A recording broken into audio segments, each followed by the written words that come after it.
जननायक जनता party के प्रधान महासचिव दिग्विजय सिंह चौटाला आज कुरुक्षेत्र लोकसभा चुनाव को लेकर कुरुक्षेत्र पहुंचे।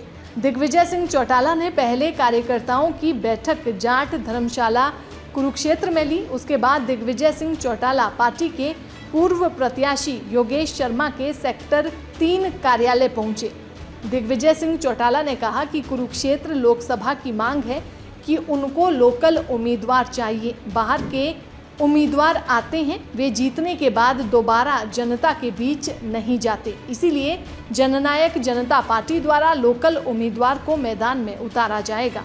पार्टी के पास 5 से 7 लोकसभा चुनाव को लेकर नाम आए हैं। दिग्विजय सिंह चौटाला ने कुरुक्षेत्र लोकसभा से इंडिया गठबंधन के उम्मीदवार डॉक्टर सुशील गुप्ता और भाजपा के उम्मीदवार नवीन जिंदल पर कटाक्ष करते हुए कहा कि जब आदमी अपने काम से हटकर कुछ अलग करता है तो वो उसको सूट नहीं करता है और जनता उसका मखौल बनाती है। आजकल ये मखौल इंटरनेट पर ज़्यादा चलता है। हल्का स्तरीय मीटिंग हमारी 3 हलकों की थी, लाडवा की, शाहबाद की, लाडवा की, थानेसर की और पेवा की। शाहबाद की मीटिंग हमें कैंसिल करनी पड़ी क्योंकि हमारे विधायक जी के सगे भाई का देहांत हो गया। सुबह उनके घर पे जाना हुआ। पार्टी के कार्यकर्ताओं में बहुत अच्छा उत्साह है। पार्टी को आगे बढ़ाने को लेकर लोकसभा चुनाव के अंदर पार्टी कैसे अच्छा प्रदर्शन करे, सबसे रायशुमारी आज की है। उत्साह को देखते हुए लगता है बाहुबल और धनबल के बलबूते पर खड़े तीनों प्रत्याशियों को हमारा प्रत्याशी चित कर यहाँ विजयश्री हासिल करेगा। लोग बाहरी बनाम लोकल का नारा दे रहे हैं कि तीनों कैंडिडेट बाहर से आकर कुरुक्षेत्र में चुनाव लड़ रहे हैं और लोकल कैंडिडेट की आवश्यकता है। बाहर वाला आता है और चला जाता है, 5 साल सुध नहीं लेते लोगों की। तो कहीं ना कहीं तीनों पार्टियों को पछाड़कर जननायक जनता पार्टी का कैंडिडेट बड़ी मजबूती से आगे बढ़ेगा। हर हलके में अच्छा उत्साह है। लाडवा में बहुत अच्छा उत्साह है, थानेसर में अच्छा उत्साह है, पेवा अब हम इसके बाद जा रहे हैं और मुझे उम्मीद है कि 10 में से ज़्यादा सीटें जननायक जनता पार्टी के पक्ष में लोग जिताने का काम करेंगे। इसके अलहदा आपका कोई सवाल है तो जवाब देंगे। आप सबका फिर से पधारने पर कैंडिडेट उतारने की आपने बात की है, तो कब तक फैसला हो जाएगा, घोषणा कब तक हो जाएगी? पार्टी के पास 5 या 7 नाम आए हैं इस सीट पर, तो सारे समीकरण देखकर जिताऊ कैंडिडेट को पार्टी टिकट जल्द दे देगी, लोकल को टिकट देगी। सर, कोई गेहूं काट रहा है, कोई कट्टे उठाकर ट्रकों में लोड कर रहा है, क्या कहेंगे? जब कोई आपके कैंडिडेट को क्या करना पड़ेगा कि वो लोगों के दिल के ऊपर छाप छोड़ दे? जब आदमी अपने काम से अलहदा करता है कुछ, तो वो उसको सूट नहीं करता और लोग उसका मखौल बनाते हैं। आजकल मखौल जो है वो इंटरनेट पर ज़्यादा चलता है, रील्स पर ज़्यादा चलता है। गेहूं काटने वाले और कट्टे उठाने वालों का खूब मखौल उड़ रहा है।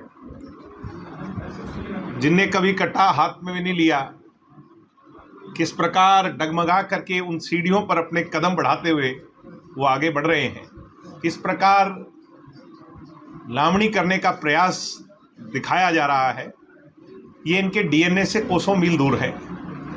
लोग सच्चाई को जानते हैं।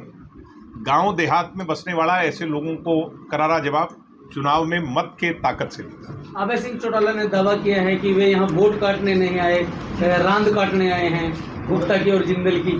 तो जेजेपी का क्या दावा है?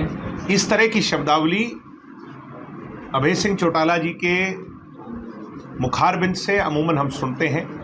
पीछे उन्होंने कहा कि मेरी जाट और बनिए की लड़ाई है। मेरे परदादा स्वर्गीय चौधरी देवीलाल एक बात कहते थे, रिकॉर्डेड है ये उनके भाषण का। उन्होंने कहा था कि मेरी जाति, कुछ लोग कहते हैं कि जाट है क्योंकि मैंने जाट के घर में जन्म लिया, मगर मैं नहीं मानता मेरी जाति जाट है।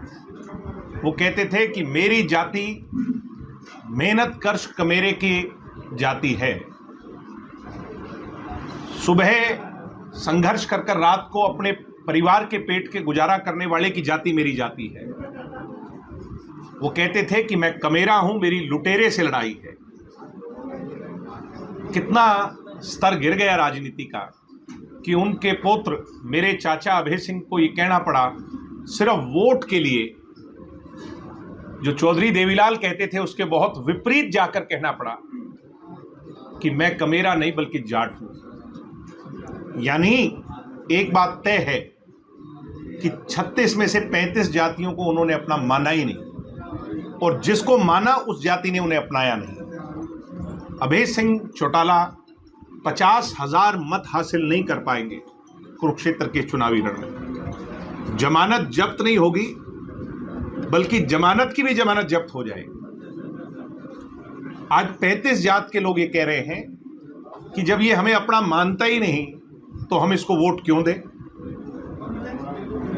जिस वर्ग को चौधरी देवीलाल जी ने, अग्रवाल कम्युनिटी को, अग्रसेन महाराज को सदैव अपना माना, उनको नतमस्तक होकर उस समाज के लोगों को गले लगाया, आज उन्हें दुत्कार दिया। ये चौधरी देवीलाल की पॉलिटिक्स नहीं है। अभय सिंह जाति की पॉलिटिक्स करने लग गए और इसीलिए वो शून्य पर पहुंच गए। जब जाट आरक्षण हुआ था तो 2 नेता हरियाणा के उस आरक्षण का हिस्सा बन गए थे, एक भूपेंद्र हुड्डा और एक अभय सिंह चौटाला, और दोनों का हश्र क्या हुआ ये जनता ने तय कर दिया। दुष्यंत चौटाला को लाख कोशिश की थी कि उस आंदोलन का हिस्सा बनाया जाए। दुष्यंत ने कहा मैं राजनीति और एमपी का पद छोड़ दूंगा मगर जाति की राजनीति नहीं करूंगा। 4.25 साल में एक नेता दुष्यंत चौटाला है जिस पर कोई आरोप लगा सकता है, जाति का आरोप नहीं लगा सकता, धर्म की राजनीति करने का आरोप नहीं लगा सकता। इसलिए मैं बड़े गर्व से कहता हूं आपकी और हमारी जाति एक है और हमारी लड़ाई लुटेरे से है। वो लुटेरा किस रूप में किस जाति का है ये हम सब जानते हैं। पिछले दिनों काफी वीडियो वायरल हुई। इनसो की क्या भूमिका रहने वाली है? इनसो की तो इनसो की मेन भूमिका है। हम सब इनसो के प्रोडक्ट हैं जितने यहाँ खड़े हैं। अब नए आ गए हैं, उन साथियों को काम करना है। इनसो तो बहुत क्रांतिकारी कौम है और वो संघर्ष कर रही है। सर एक और सवाल था मेरा, जो अभय सिंह चौटाला का यही कहना था कि जो सुशील गुप्ता और नवीन जिंदल ये 30,000 के कैंडिडेट हैं और मैं 6,000 वोट लेके 6 लाख वोट लेके जाऊँ, इसके बारे में पिछली बार कितने लिए थे सर? ये तो मुझे पता नहीं, हम तभी की बात। पिछली बार उनके बेटे लड़े थे, कितने लिए थे? 60,000। हाँ तो बस फिर मेरे को क्या कहने की आवश्यकता है। तो मुझे योगेश जी को क्या कुछ जिम्मेदारी दी जाए? योगेश जी को तो सारी जिम्मेवारी है, सबकी जिम्मेवारी है। हमारी पार्टी में प्रत्येक कार्यकर्ता डॉक्टर अजय सिंह चौटाला है, दुष्यंत चौटाला है और चौधरी देवीलाल जी की सोच का ध्वजवाहक। आप जननायक जनता पार्टी के जो नेता हैं गांव में जाते हैं, ग्रामीण प्रवेश में जाते हैं, तो उनका बड़ा विरोध हो रहा है, कुछ वीडियो पीछे वायरल हुई है। विरोध जिंदा लोगों का होता है, मुर्दों का कोई विरोध नहीं करता। जब आपका विरोध होने लग जाए तो इसका मतलब विरोधियों की आपकी ताकत का आभास हो चुका है, उनको एहसास हो गया है। People who make a difference, इन्हीं का विरोध होता है। जिसको कोई फर्क ही नहीं डाल सकता है उसका कौन विरोध करेगा। विरोध करने वाले कौन हैं? वो बहरूपिये हैं, असली में कांग्रेसी और इनेलो वाले हैं।